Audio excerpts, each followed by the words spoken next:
गैर भाषाओं में हाथों को उठा के लिहारा बबूल रमा समरिया मंदाना बा शिखांदो लेहोरा बा साखरिया बंदाना मा सुखांदे उठाकर अपने हाथों को गैर भाषाओं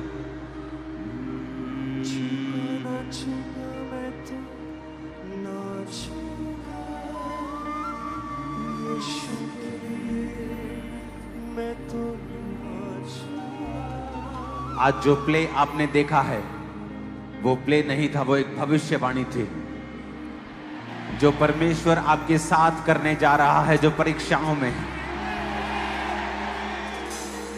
तुम्हारी परीक्षा थोड़े समय की थी, लेकिन तुम्हारी ग्लोरी उम्र भर की होगी इन जीसस ने। तुम्हारी परीक्षा चंद दिनों की थी, लेकिन तुम्हारी महिमा सालों सालों की होगी इन जीसस ने। उठाकर अपने हाथों को और खुदावन से कहो, मैं तेरे साथ वफादार रहूंगा, वही करूंगा जो तेरा आत्मा मुझसे, तेरा वचन मुझसे कहेगा। तेरे वचन और तेरी आत्मा के द्वारा चलाए मैं चलूंगा। आज जो कुछ मैं सुनूंगा मैं फलों को लेके आऊंगा। प्रभु यीशु मसीह के सामर्थी नाम में हम मांगते हैं।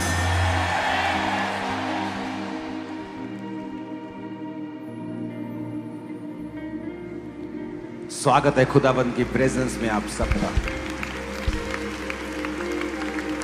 एक हैवी उपस्थिति है परमेश्वर की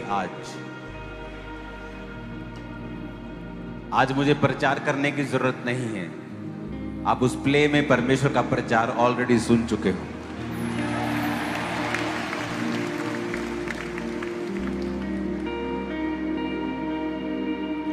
हालेलुया।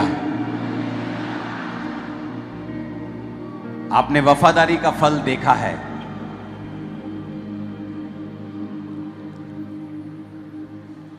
देखा है कि नहीं देखा? आज लंगड़े चलेंगे और अंधे देखेंगे और कोढ़ी शुद्ध होंगे।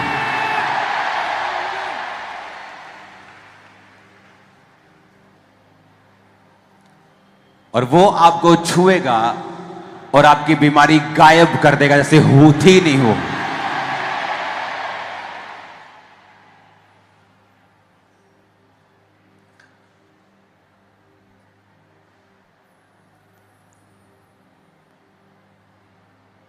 यूसुफ एक परफेक्ट एग्जाम्पल थी हमारे लिए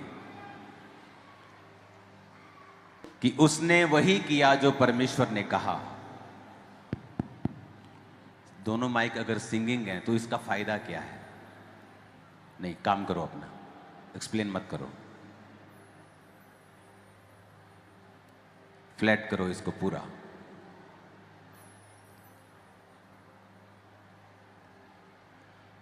एक परफेक्ट एग्जाम्पल कि अगर आप परमेश्वर के साथ वफादार हैं, वो आपको किसी भी गड्ढे से बाहर निकाल सकता है।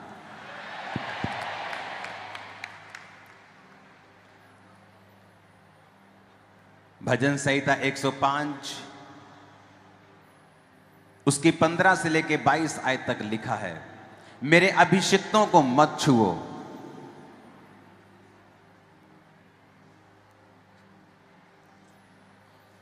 और ना ही मेरे नबियों की हानि करो।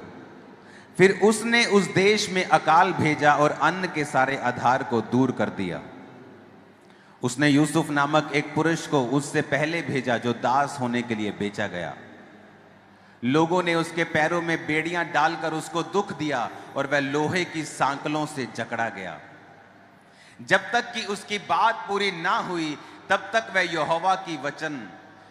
यहोवा का वचन उसे कसौटी पर कसता रहा। तब राजा ने दूत भेजकर उसे निकलवा लिया और देश देश के लोगों के स्वामी ने उसके बंधन खुलवाए। उसने उसको अपने भवन का प्रधान और पूरी संपत्ति का अधिकारी ठहराया कि वह उसके हाकिमों को अपनी इच्छा के अनुसार कैद करे और पुरनियों को ज्ञान सिखाए। यूसुफ कहता, मैं तुम्हारे सामने चला गया था, तुम्हारे आगे से चला गया। उसने ये नहीं कहा तुमने मुझे बेचा, इसकी गूंज कम करो। इसको समझाओ आदमी को अंदर, इसकी गूंज कम करो। अपने पड़ोसी को बोलो, वो गड्ढे में नहीं गिराया गया था, बल्कि आगे भेजा गया था।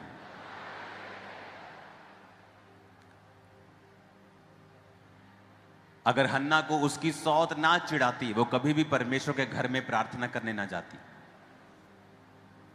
उसकी सौत ने उसे चिढ़ाया तो वो बाइबल कहती है कि वो चिड़ी और कुड़ी हुई परमेश्वर के घर में प्रार्थना करने के लिए चली गई।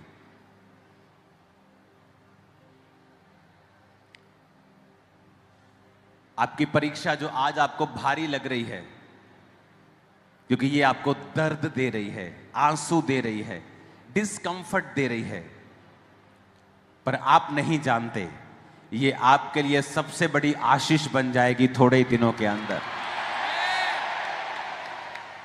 आपको लगता है कि ये परीक्षा आपको खत्म कर देगी, ये पेन, ये दर्द, ये परीक्षा, ये मनी प्रॉब्लम, ये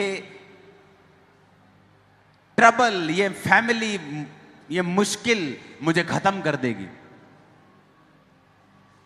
अगर आप यूसुफ की तरह पवित्रताई में रहेंगे, लिखा वो लोहे की सांकलों से जकड़ा गया था। ये कैमरा वैमरा सब बंद करो और सब लोग चुप रह के सुनो, बिल्कुल चुप। आपको स्वीट नहीं मिली तो भी चुप रहो और वचन को सुनो। अपने पड़ोसी को बोलो, लोहे का मतलब है एक ऐसी परीक्षा जो बहुत ही मुश्किल जान पड़ती है। जब लोहे का जिक्र आता है कि लोहे की सांकलों से उसे बांधा गया, जब लोहे से बांधा जाता है तो कोई आस नजर नहीं आती है, कोई होप नहीं, कोई आस नहीं। अंधेरा है, डर है, फियर है, बीमारी है, दर्द है, दुख है, आंसू है, अकेलापन है।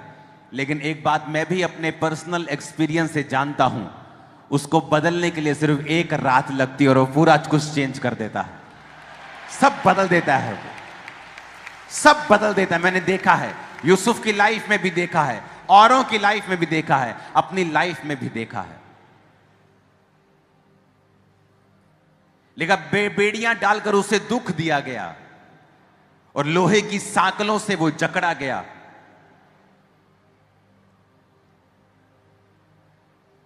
आप एक महान जीवन जीने के लिए बुलाए गए हैं, लेकिन वो आसानी से आपको मिलने वाला नहीं है।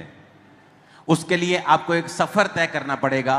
वो सफर यूसुफ की तरह होगा, मूसा की तरह होगा। लेकिन बहुत से लोग हैं जो अपनी परीक्षाओं में परमेश्वर के साथ वफादार नहीं हैं। कुछ परीक्षाओं में पाप कर जाते हैं, निराश हो जाते हैं, परमेश्वर की प्रेजेंस से दूर हो जाते हैं, संसारिक तरीके से अपने दुखों को दूर करने की कोशिश करते हैं और वो चीज उन्हें और फंसाती है, निकालती नहीं है। सिचुएशन जितनी मर्जी टफ लगे, एक बात याद रखना, वो आपको स्ट्रांग करने के लिए आपकी लाइफ में आई है। आप कभी भी ऐसे नहीं रहेंगे जैसे उस समस्या से आप पहले थे। जब आप उससे निकलेंगे, आप कहीं अधिक स्ट्रॉन्गर, बेटर, बेस्ट होकर निकलेंगे इन जीसस नेम। Hallelujah, hallelujah. ऊंचाई आशीष आपकी है।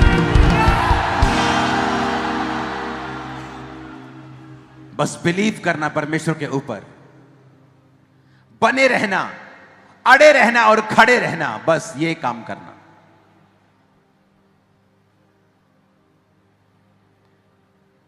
जब उसके भाइयों ने उसे बेचा, उसके लिए एक मेंटल शॉक था। फिजिकल शॉक तो था ही, एक मेंटल शॉक ज्यादा था।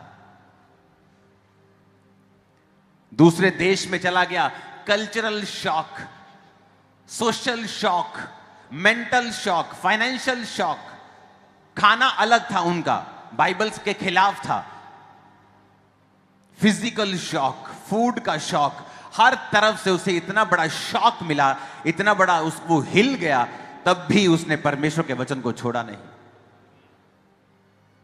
अपने आप को थोड़ा एडजस्ट किया, थोड़ा दुखी हुआ, प्रार्थना की, पोतीफर के घर में चला गया, थोड़ा सा एडजस्टमेंट अभी हुई थी, जेल चला गया, वर्स हो गया और बुरा हो गया।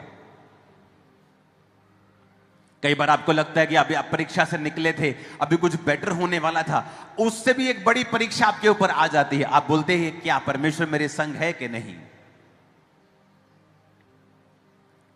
जो परमेश्वर का काम करने का तरीका है वो कई बार डिस्कंफर्ट पैदा कर सकता है, लेकिन उसके जैसा रिजल्ट 100 कोच 1000 कोच भी मिलकर पैदा नहीं कर सकते हैं। उसका प्लान जो बनाया है उसने, वो देखने में शॉकिंग लग सकता है, अनअक्सेप्टेबल, कि वो एक्सेप्टेबल नहीं हो सकता कि परमेश्वर ऐसा कैसे कर सकता है। ये परीक्षा तो होनी नहीं चाहिए थी, लेकिन यूसुफ एक परफेक्ट एग्जाम्पल है। परमेश्वर ने किस तरह से उसे बचाया, भिजवाया, पोतीफर के घर में नौकर बनाया, उसके बाद जेल भिजवाया, उसके बाद उसी देश का उसे प्रधानमंत्री बनाकर लिखा, हाकिमों को अपनी इच्छा के अनुसार कैद करने के लिए और पुरनियों को ज्ञान सिखाने के लिए परमेश्वर ने उसे ऊंचा किया। उस देश के पुरनियों को वो ज्ञान सिखाता था और उस भवन का फिर वो प्रधान था। उस पोतीफर का भी वो प्रधान था जिसने उसे जेल में डाला था। उसकी पत्नी का भी वो प्रधान था जिसके कारण वो झूठे उस आरोप के कारण वो जेल में गया था।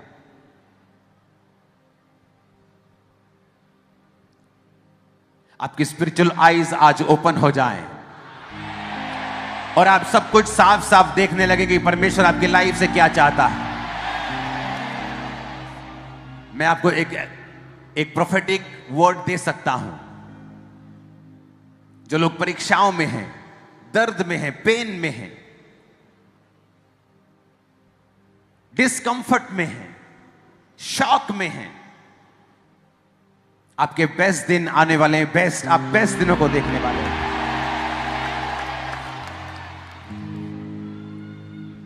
कई बार परमेश्वर आपको पकड़ता है, आपका हाथ पकड़ेगा और बोलेगा, चल मेरे बेटे, मैं तेरे साथ चलता हूं।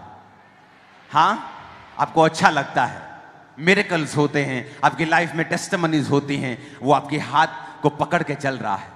सडनली रास्ते में एक तूफान आता है और आपको परमेश्वर आपको छोड़ देता है। आपको लगता है, वो समय होता है जब परमेश्वर ने आपको पकड़ा तो होता है, लेकिन आपको लगता है नहीं पकड़ा। वो समय होता है आपको परमेश्वर को पकड़ना होता है। तब वो कंफर्ट फील नहीं होता, वो मिरेकल्स नजर नहीं आते अपनी लाइफ में। डर का माहौल होता है, शक का माहौल होता है। वो समय वो होता है जब परमेश्वर ऐसा दिखाता है कि उसने आपको पकड़ा नहीं, अब आपको उसको पकड़ के रखना है, आपको उसे छोड़ना नहीं है, आपको उसके वचन का अंगीकार करना है, बावजूद इसके कि वो आपके लिए कोई असर ना कर रहा हो, ऐसा आपको व्यतीत हो रहा हो। और फिर समय आएगा जब एक नई भोर होगी और उस भोर पर आपका नाम लिखा होगा कि वो तेरे लिए हुई है, तेरे परिवार के लिए हुई है, तेरे फाइनेंस के लिए हुई है, और वो तेरी सेवकाई के लिए, तेरे फ्यूचर के लिए हुई है। वो भोर जल्द ही यीशु मसीह के नाम में एक बड़ी दोपहर में बदल जाएगी, जहां प्रकाश सबको मिलेगा यीशु मसीह के नाम। वो प्रकाश सबको नजर आएगा, आपकी लाइफ का, आपके फाइनेंस का, आपकी सेहत का, आपकी सेवकाई का, आपकी स्पिरिचुअल लाइफ का, यीशु मसीह के नाम में आमीन हो जाए आशीष आपकी। और मैं आपको प्रोफेटिकली बता सकता हूं, मैं जानता हूं 2025 शुरुआत से लेकर कठिन रहा है, लेकिन अब ग्लोरियस दिन आने वाले हैं यीशु मसीह के नाम। और वो भोर आपकी होने वाली है यीशु मसीह के नाम। मैं आपको आपकी परीक्षाओं से बाहर आता हुआ देख रहा हूं यीशु मसीह के नाम। और फिर उस भोर को प्रकाश में, दोपहर के प्रकाश में बदलता हुआ देख रहा हूं यीशु मसीह के नाम। मैं देख रहा हूं ऐसा होने वाला है आपके साथ। प्रार्थना में और मजबूत हो जाओ, भरोसा रखो परमेश्वर के ऊपर, और कमिटेड हो जाओ परमेश्वर के साथ, और पवित्रताई में घुस जाओ, परमेश्वर के साथ चलते रहो। तुम्हारा प्रकाश आने वाला है। वो भोर होने वाली है यीशु मसीह के नाम में। ये भविष्यवाणी के शब्द हैं आज तुम्हारे लिए। वो बात से जो देख रहे हैं ऑनलाइन, मैंने कहा भोर होने वाली है और वो जल्द दोपहर के प्रकाश में बदल जाएगी यीशु मसीह के नाम में। वो भोर होने वाली है और जब वो भोर होगी तुम्हारे देखते देखते दोपहर हो जाएगी और पूरा प्रकाश तुम्हारी लाइफ के ऊपर होगा यीशु मसीह के सामर्थ्य नाम में। तैयार हो तुम लोग? मैंने कहा तैयार हो तुम लोग सभी? क्योंकि आज तुम सिर्फ सरमन नहीं सुन रहे हो, तुम इंपार्टेशन ले रहे हो। तुम मसीह को अपने अंदर रिसीव कर रहे हो। तुम्हारी आत्मा मेरे भविष्यवाणी के शब्द जो मैं तुम्हारी लाइफ में दे रहा हूं उसे रिसीव कर रही है और वो जल्द उगने शुरू होंगे इन जीसस ने। वो जल्द उगने शुरू होंगे तुम्हारे बच्चों की लाइफ में, तुम्हारी फाइनेंशियल लाइफ में, तुम्हारी सेहत में, तुम्हारी बॉडी में, तुम्हारे ब्लड में, हड्डियों में, in the name of Jesus. Hallelujah. तुम अपनी सेवकाई में उस प्रकाश को देखने वाले हो, आत्मिक जिंदगी में उस प्रकाश को देखने वाले हो यीशु मसीह के नाम में। आप प्रचार सुन चुके हैं, उस प्ले में प्रचार ही प्रचार था। व्यभिचारियों के साथ क्या हुआ, विरोधियों के साथ क्या हुआ, कितना पछताए वो, कितना निम्न स्तर का जीवन वो जिए। भाइयों में फूट पड़ी, यहूदा को वहां से जाना पड़ा, बहुत सारी चीजें हुई यूसुफ के जाने के बाद। लेकिन यूसुफ जो परमेश्वर के आत्मा के नीचे था, उसके साथ वही हुआ जो अच्छा था। सब बातें मिलकर भलाई को पैदा करती हैं जो मसीह से प्रेम करते हैं। मैं यीशु मसीह के नाम में भविष्यवाणी करता हूं, आपकी सारी परीक्षाएं भलाई में बदल जाएगी इसी महीने यीशु मसीह के नाम में। और मैं भविष्यवाणी करता हूं, इस महीने से टेस्टिमनीज डबल रीति के साथ चर्च में होंगे यीशु मसीह के नाम में। मैं भविष्यवाणी करता हूं, आप अपने फाइनेंस को डबल होता हुआ, स्पिरिचुअल लाइफ को कहीं ऊपर जाता हुआ, आशीषित होता हुआ, अपनी फैमिली को सेव होता हुआ, साल्वेशन में आता हुआ देखने वाले। परमेश्वर आपको दिखाने वाला है, वो फिर से आपका हाथ पकड़ने वाला है। वो समुद्र का तूफान वो जाने वाला है। आप बड़े हो चुके होंगे, स्पिरिट में स्ट्रॉन्गर हो चुके होंगे, आत्मा में मजबूत हो चुके होंगे। आमीन। ऊंचाई आशीष हमारी है चर्च।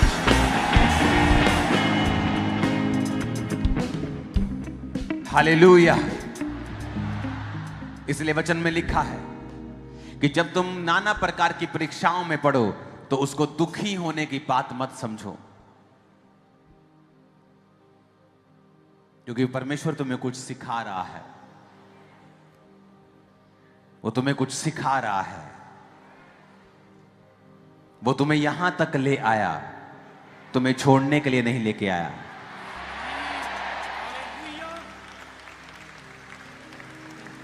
अगर उसने तुम्हें छोड़ना ही था तो पहले छोड़ देता। तो वो अपना समय व्यर्थ क्यों करता? वो अपनी मेहनत जो तुम पर की गई व्यर्थ क्यों करता?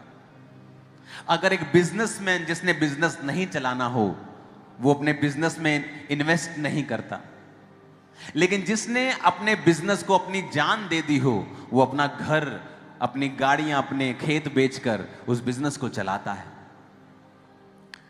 यीशु मसीह ने अपना लहू आपके लिए दिया है और वो अब तक आपको यहां तक लेके आया है, आपको छोड़ने के लिए नहीं। सर्कल रिपीट होता है।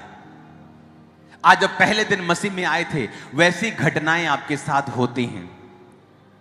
फिर से वही शक, फिर से वही परीक्षा। पर परमेश्वर कहता, मैं तुझे यहां तक लेके आया हूं तो छोड़ने के लिए थोड़ी लेके आया हूं। मैं अच्छा बिजनेसमैन हूं। अगर मैंने इन्वेस्ट किया है तो मैं अब कुछ और चाहता हूं, और कुछ तुम्हारी लाइफ में बढ़ोतरी चाहता हूं। याद करें पहले आप कैसे निकले थे, अभी भी आप वैसे ही निकलेंगे। जब आप परीक्षा में थे, अब 10 साल पहले तो कैसे निकले थे, अभी भी आप वैसे ही निकलेंगे। वो आपको छोड़ने के लिए इतनी दूर नहीं लेके आया, उसके लिए, उसके पास आपके लिए एक बेटर प्लान है। अब आपके गुड डेज खत्म और बेटर स्टार्ट है इन जीसस ने। आमीन। मेरे को साथ चाहिए यीशु मसीह के नाम। Hallelujah, hallelujah, hallelujah. आमीन, आमीन। मैंने आपको पहले बता दिया 2025 एक नई शुरुआत का साल होगा, जहां से हम बहुत सारी चीजों को फिर होता हुआ देखेंगे।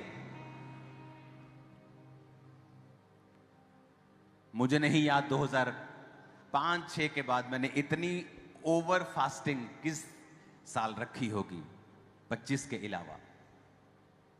मुझे मालूम था ये क्या हो रहा है। हर चीज परमेश्वर की ओर से थी, उसे ठहराया गया था।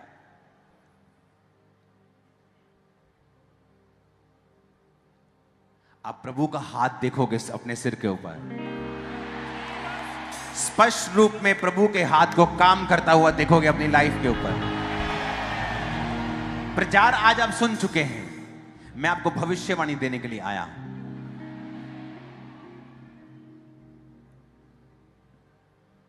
इन परीक्षाओं से निकलने के बाद आप अपनी लाइफ को ऐसा जीने वाले हैं जैसा कभी नहीं जिया होगा।